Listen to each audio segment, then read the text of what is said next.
at the screen today, if you've looked at the screen today, raise up your hand. What have you looked at the screen for? I'm sure for different reasons. Send a text to a girlfriend, send a text to somebody, send money to somebody, quickly watch an episode of a Netflix episode or something, right? You know, what was the last thing you did last night before you slept? Was it looking at the screen? What did you do? I can't hear you. You looked at the screen. Yeah. I think today, the essence of what we're looking at today is really talk about, how this affects us, how this affects how we do things, cultural perspectives, how it's playing, a role. So I'm just going to wait for the slides to come up. Okay, it's up. So next slide, please. So, so I've walked across, advertising, philanthropy, and I currently worked at two financial institutions doing what I do as a creative. I used to be the creative director of Red TV. I ran that for about 7 years. I work with MoneyPoint now, and I'm a founder of something I will speak about. So let's move to the next slide real quick so that we don't waste time. So the mediums we use don't just deliver culture, they shape it. They shape it. Essentially, the things you consume every day on a daily basis, whether it's the music you're listening to, whether it's what you're watching, the interactions you have, whether you like it or not, they shape how you think. They shape how you live your life. They shape everything, that's, around you. Now, next slide, please. So, we're living in the most visually and sonically saturated era in human history. I like to call it the string extravaganza. Everybody is now obsessed with about what's on the screen. You're watching, you're working on your laptop, but you have another screen where you are doom scrolling on TikTok. You are doing 3 things at the same time, and it's become normal. So even in the movie cinema, you're supposed to be watching a movie, but guess what? You are, responding to something, we are living in the most visually and sonically saturated era in human history. Film, music, digital content now influence identity. You see 3 ladies or 4 ladies, you go to a mall, for instance, and for some reason, they all look the same. Why? You see the guys now, because there's something that is influencing it. And it's based on the things we consume on a daily basis. Influence identity, language, how we speak. Achalugo. And all of that stuff. You hear these things. There are things that trend, and suddenly it becomes part of your lingua franca. It's something, because media is influencing how you think, how you reason. Politics, belief systems. For instance, if you live, I'm going to start with the US and come here. If you live in America, for instance, if you watch CNN, there's something I refer to as agenda setting. So you find out that everything is pro-left. It's always anti-Trump. It's always, and then you watch Fox News, and it's the exact opposite. You watch NTA, right? It's always about what the government is doing. Government doesn't do wrong on NTA, right? But when you switch to Arise News, what happens? What happens? Exactly. This is the power of media and what it can do to you. Belief systems. This presentation explores how all these things shift culture and consciousness. So let's go to the next slide, please. Yeah. So the sonic revolution, sound. Bob Marley says, when he was alive, says that music is the only thing that hits you and you feel no pain, right? But guess what? A lot of the things we hear now don't necessarily cause physical pain, but they do something to our psyche. So what is a cultural memory archive? I'm just going to read from my notes. It's something that I feel we should really understand. So a cultural memory archive is a collection of records, artifacts, and other materials that document and preserve shared experiences, stories, traditions of particular groups or a community, shaping their collective identity, understanding of the past. Most of these things are codified in the music and the sounds that we hear. We listen to lyrics, we listen to music, those things. So imagine, how music is so powerful that you hear the lyrics or you hear a particular sound, it reminds you of a time in your life that something happened or is happening. We all listen to the music of, contemporary musicians, and those things make a lot of sense to us. And it's not just about music, sound. Now, a lot of us watch skits on TikTok. And there are certain types of sounds. Jesus! Right? Sabinus. Right? And you hear that and somehow it triggers. There's this Ghanaian presenter who, his laugh is on every skit. That guy, that laugh, right? And once you hear it, it signals something. Sounds are becoming mnemonics that actually sort of, if you think about it, affect how we think. I'll give you an example. So for those who work in offices and they use Teams or they use Slack or something, once you hear that notification sound, it tells you something. It makes you feel a certain way, right? Like, oh, okay, somebody's sending me very, very, very important information. The power of sound. Funke, yes, those things are tiny little things that are part of our consciousness that make us think and react in certain ways. Podcast, audio. Now, there's something I call the opinion economy. Everybody has a microphone. Everybody and their cat and their dog has a microphone. Everybody's listening.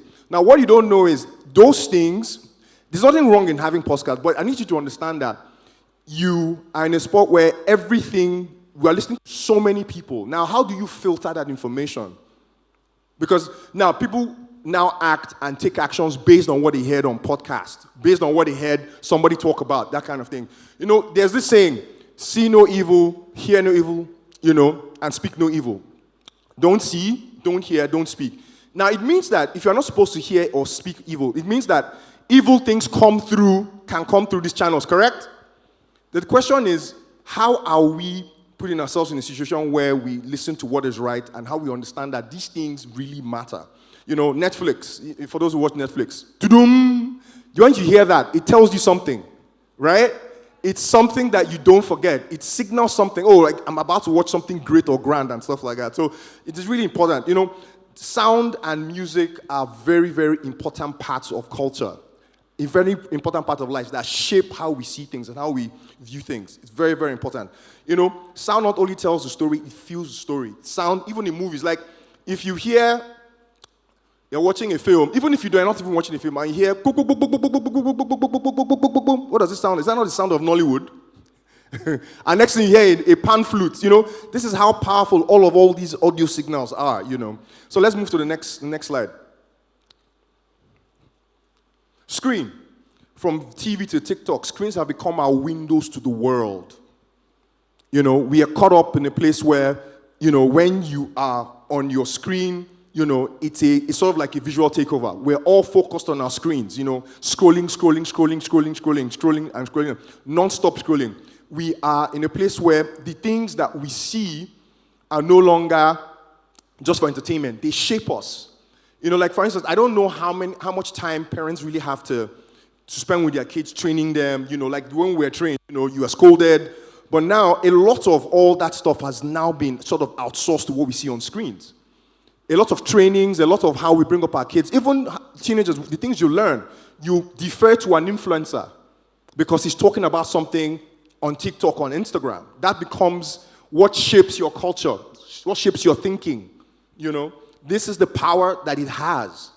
There's a time when a popular church in Nigeria, many, many years ago, said that their members could not watch TV. I'm not going to mention names, but you would know that.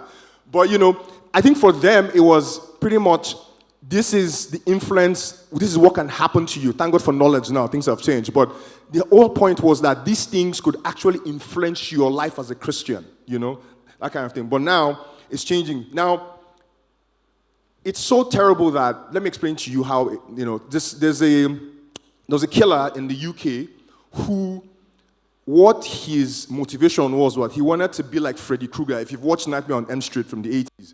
So he went around killing people just so that he could be on TV, so that he will have his 5 minutes of fame. I want you to think about that. That's the magic of the power of that screen that you're watching. It's so powerful. I want you to imagine a situation where somebody says, I'll take the life of people so that I can be on TV, so I'll have that 5 minutes of fame. That's the power that it has. There's something about being on television where you see yourself on the screen or recording. It sort of elevates who you are. That's the power that it has. And I want us to take notes of that. Now, I'll talk about artificial intelligence later in the slide as we go. What we see repeatedly becomes what we believe. You're watching, Let me give you an example. So a lot of us watch Aproko Doctor. He's great. He's great. He's fantastic.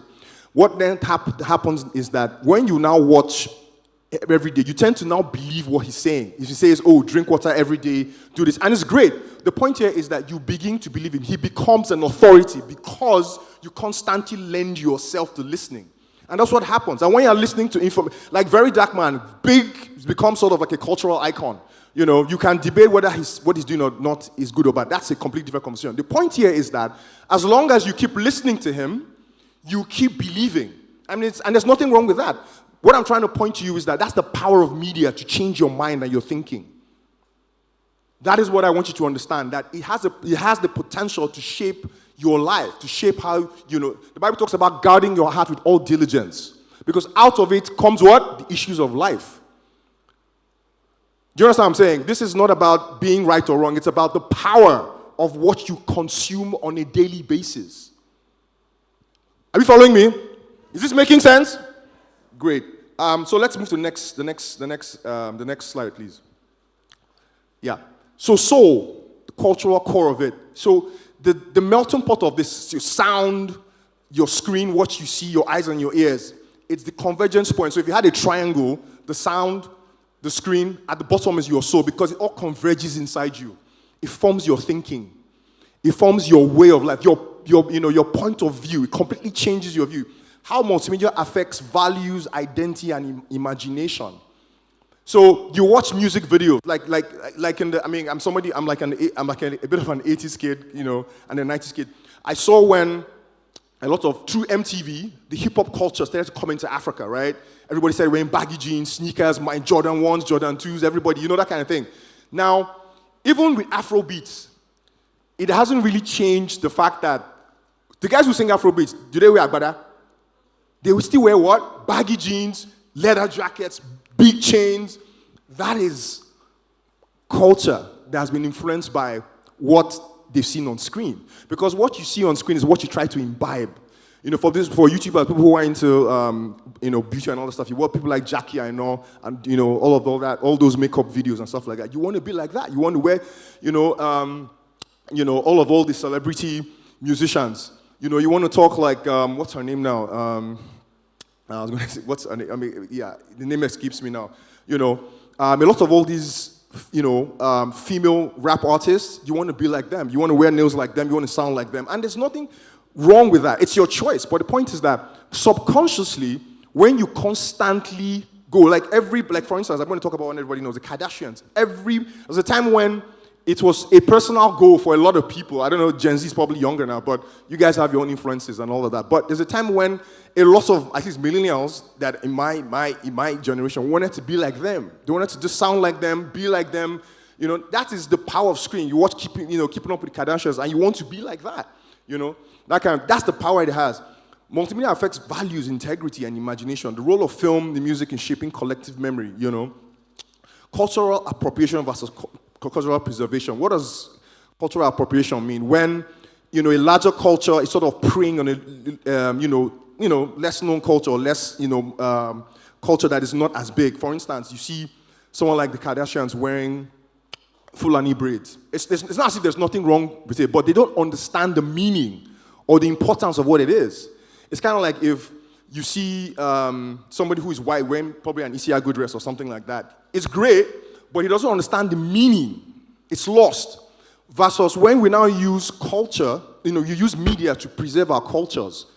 Preservation of culture. That's something that we must become very cognizant about. How, in terms of language, in terms of our values, how are we using media to preserve those things? That kind of thing. So culture isn't expressed through media. It's constructed through media these days. That's the truth. What we see as culture, what we see as what makes us us, is what we see, on social media, on the news, in the music that we listen to, because that's what's shaping us. What you listen to, the last thing you look at on your phone before you sleep. Some of us even go through TikTok before we read our Bibles, that kind of thing. So it is subconsciously. So I'm trying to throw us back. This is kind of like a stark, signboard for you to say, look, you must always think about the impact of what it is that you are doing. Culture isn't expressed through media. It is constructed through media, Next slide. Multimedia, like I was saying, has become cultural infrastructure. Platforms like YouTube, Netflix, Spotify, and new museums of library. We are archiving our culture in real time. If we want to know, and let me break this down. You know how we used to, I don't know how many people who go to museums or who go to places like that, where you actually have, physical, complexes or multiplexes where culture is preserved. Now, we go to where? YouTube. If you want, anybody here want to find out about what is happening in Benin in the 13th century or stories about the Biafra War, you go to YouTube. So that means that that's a cultural infrastructure. Somebody's trying to look for Anyoko Onwenu, track or something. They go to Spotify or Apple Music or, they go to YouTube again. That's why it's so important that we preserve what we have in these things. Platforms like YouTube, Netflix, whatever, have become our new, museums and libraries. Creators are now the new creators are now the curators of social meaning. We are in the age of user-generated content. Everybody here is a content creator, somehow. But the ones who have massive following, right? Everybody, like, Honest Bunch. I'm sure people are listening to the Honest Bunch podcast and so many other people. The Merc, I've talked about VDM. When they speak, or when it's something that, it means something to us because you put a lot of faith in that person, that influencer, that creator. Suddenly, what they say to you is what you think. It's how you live your life. It's how you express yourself. And I know everybody in this room has somebody they look up to, that kind of thing. So the important thing is, what is the type of information that you're collecting, that you're downloading into your system? How is this information becoming data? That you're internalizing, that affects your thinking, that affects decisions you make in your life. I'm trying to, like I said, this is like a signpost for us to see and read and understand, Algorithms are now the cultural gatekeepers. What the algorithm is telling you and showing you on your TikTok, on your Instagram, on your Facebook, on your YouTube, that's exactly what you're taking and imbibing. You find out that the algorithm has curated a set of experiences for you every day. How is that impacting your life? How are you allowing it? So we have this technology that's aggregating the things that affect your life. These things matter because at the end of the day, you find out that it affects the decisions you make, the kind of social circles that you have, and how you essentially deal with issues. Yeah, so this is very, what we see, what we are shown, affects a lot of decisions that we make. Is that clear? Does that make any sense? I mean, are you guys connecting? Please, yeah. So it's so important to say this. Yeah, I was really hoping that I don't get this. So yeah, it's something I want to read from my notes here, just to put some things in perspective for us. Just as museums once defined what was worth remembering, platforms like YouTube, Netflix, Spotify, now shape the world. Now shape what the world remembers and discovers. But in the new archive, everyone can be a creator and a consumer. So what we're saying is that you can be a creator of what you want to see. And it's something that is huge because everybody's listening to the sound of my voice, So, next slide, please. So case studies, around things like Black Panther in 2018. So I read a lot of comics growing up. Black Panther is a comic character that was created by Stan Lee in about 1968, and Black Panther was already in existence as a comic book character. The only difference was that they brought it to the Marvel Cinematic Universe. And when that happened, it sort of caused a cultural shift where black relevance, black excellence became a thing. I'm trying to say that entire Wakanda movement made black people proud. It made people want to say, Wakanda forever, you do all of that stuff. That's the power of what it can do. But guess what? I'm sure, I don't know how many people knew about Black Panther before 2018. Well, it was a comic, But the fact that it was brought through mainstream media, became a big Hollywood blockbuster franchise and stuff like that, and then the soundtrack and all that stuff, we felt, it's proud, something we are really, really proud about. But I tell you that in the minds of Stan Lee and the creators of, for them, they wanted to just create another character, within that pantheon. But because it was brought to mainstream, it became something that you were proud of, that everybody was proud of. Afrobeats, the same thing. Afrobeats is something that it's different from Afrobeats, which Fela essentially, created. Afrobeats has now become a global phenomenon. We know it. Everybody, from Wizkid to Davido to Burna Boy, everybody, it's a global phenomenon. And we're proud of it because it's something that originated from here, and it talks about, it speaks about, our struggles, the excellence and, stuff like that. But my point is, it's such a big influence that even now we have Koreans who are doing Afrobeats. We've got people in different countries. That's the power of when you bring something mainstream and bring it to, because it can affect how people think. Now, people are inspired by it. They even have Chinese, artists doing Afrobeats. So it's now a global phenomenon and not just a local one, So, so we're now in an age where, next slide, please. I think this is, I'm just going to round up at this point. We're now in what I call the generative era. Generative cinema, generative text, generative